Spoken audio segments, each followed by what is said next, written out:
ధనువు రాశి వారికి 21వ తారీఖు 1వ నెల 2025 సంవత్సరం నుండి 31వ తారీఖు 1వ నెల 2025 వరకు గోచార ఫలితాలు ఏ విధంగా ఉన్నాయో తెలుసుకునే ప్రయత్నం చేద్దాము.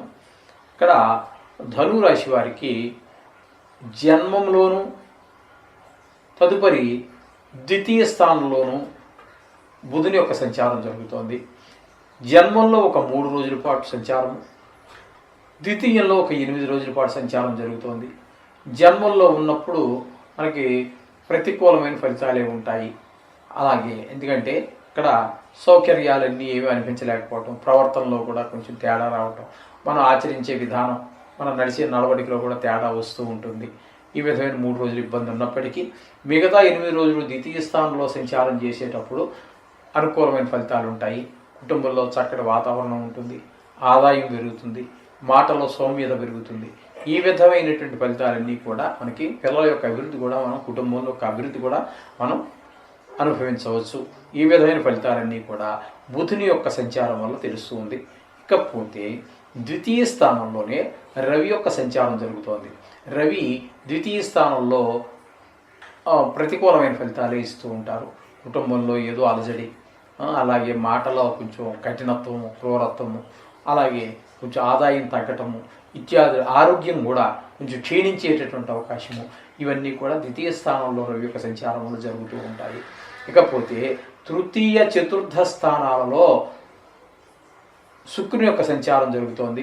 ఒక 8 రోజుల వరకు మనకి తృతీయ స్థానంలోను, తదుపరి ఒక 3 రోజులు చతుర్థ స్థానంలోను శుక్రుని యొక్క సంచారం జరుగుతోందండి. చాలా అనుకూలమైనటువంటి ఫలితాలు ఇస్తాడు.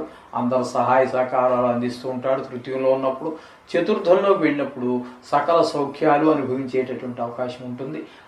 అట్లాగే గృహ వాహన సౌఖ్యాలు, మొత్తం అన్ని సౌఖ్యాలు అనుభవించేటువంటి అవకాశం మనకి చతుర్థ స్థానంలో సంచరించే 3 రోజుల్లో లభిస్తుంది. ఇకపోతే కుంభంలో, అంటే ధనురాశి నుంచి 3వ రాశి అయినటువంటి కుంభంలో శని సంచారం కూడా మంచి ఫలితాలు అందిస్తూ ఉంటుంది.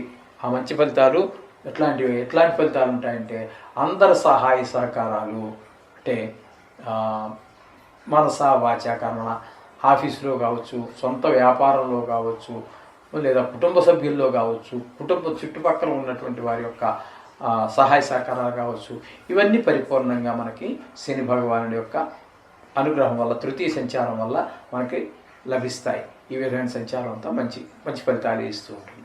ఇకపోతే చతుర్థంలో రాహు యొక్క సంచారము అది శుభప్రదమైన ఫలితములను ఇవ్వజాలదు. మనకి ఈ గృహ వాహన సౌఖ్యాలన్నింటినీ కూడా కొంచెం దూరం చేసేటటువంటి ప్రయత్నం మనకి జరుగుతూ ఉంటుంది.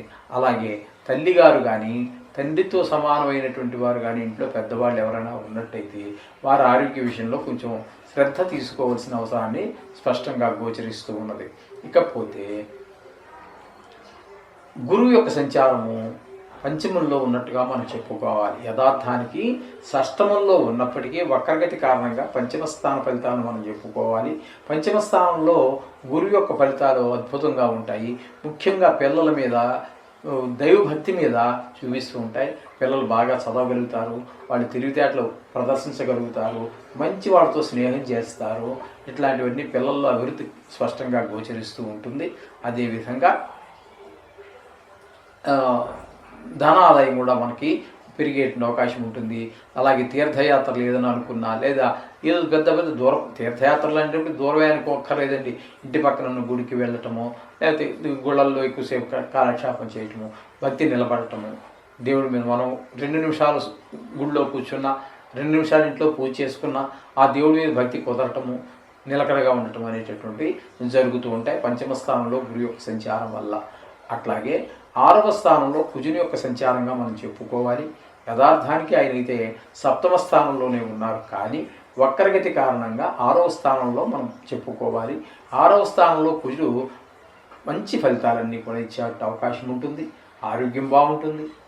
మీరు ఎవరికైనా డబ్బులు ఇవ్వాల్సి ఉంటే ఇచ్చేయడం జరుగుతుంది, రీపే చేసేస్తారు, ఆ గొడవ అక్కడితో అయిపోతుంది. లేదా వాళ్ళు మీకు ఇవ్వాల్సి ఉంటే వాళ్ళు కూడా తీసుకొచ్చి వాలంటరీగా వాళ్ళే తీసుకొచ్చి ఇదిగో నాయన నీకు ఇవ్వాలి డబ్బులు అని చెప్పి చేతులు పెట్టేయడం ఉంటుంది. అట్లాగే మీరు అప్పుల కోసం ప్రయత్నం చేస్తూ ఉన్నట్టయితే ఒక ఇల్లు కొంటారుకో, కారు కొంటారుకో, లేదా పిల్లలు చదువుకో, దేనికో బృహత్ ప్రణాళిక ఒకటి ఏర్పరచుకున్నారు, దానికోసం డబ్బుల కోసం ఏ బ్యాంకుకో అప్లై చేశారో అవి వచ్చేటువంటి అవకాశం కూడా కుజుడు షష్టమ స్థానంలో సంచారం చేసే కాలంలో మీకు లభ్యత అవుతుంది. మీకు తప్పకుండా దొరుకుతాయి, మీ అవసరాలు తీరుతాయి. ఈ విధమైన ఫలితాలన్నీ కుజుడు వల్ల ఏర్పడుతూ ఉన్నాయి. ఇకపోతే దశమ స్థానంలో కేతు యొక్క సంచారం జరుగుతోంది. దశమ స్థానంలో కేతు సంచారం అంత శుభప్రదమైనటువంటి ఫలితాలు ఇవ్వదు. వ్యాపారం కానివ్వండి, ఉద్యోగం కానివ్వండి, శ్రమ ఎక్కువ, ఫలితం తక్కువ.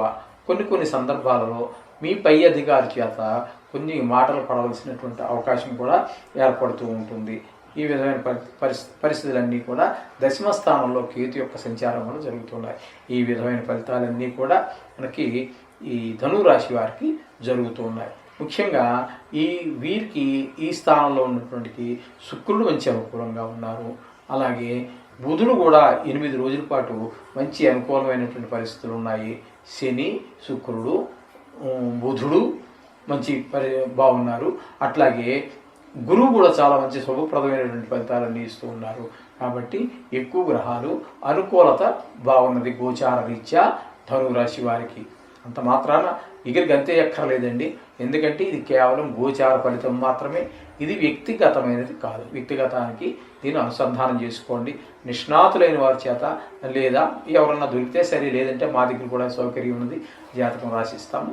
కింద నెంబరు స్క్రోల్ అవుతుంది కాబట్టి ఆ నెంబర్లో సంప్రదించవచ్చు. ఈ విధంగా చేసుకోండి. కొన్ని గ్రహాల అనుకూలత ఎక్కువగా ఉంది, కొన్ని గ్రహాలు తక్కువగా ఉంది. ఏదేమైనప్పటికీ ఖచ్చితంగా అనుకూలత, ప్రతికూలత ఖచ్చితంగా ఉంటుంది. అంటే ఎక్కువ తక్కువలు ఉండొచ్చేమో. కాబట్టి కేవలం గోచారం ఏం కంగారు పడక్కర్లేదు. అందుచేత మీరు ఈ నిత్యము జాతక సంబంధమైనటువంటి దోషాలకి, గోచార సంబంధమైనటువంటి దోషాలకి కూడా మనం ఖచ్చితంగా నవగ్రహాలకు సంబంధించి ఒక 2 నిమిషాలు దేవుడి పూజలో మనం కేటాయించాలి. ఈ విధంగా చేయండి, సర్వసౌఖ్యాలు మీరు పొందగలుగుతారు.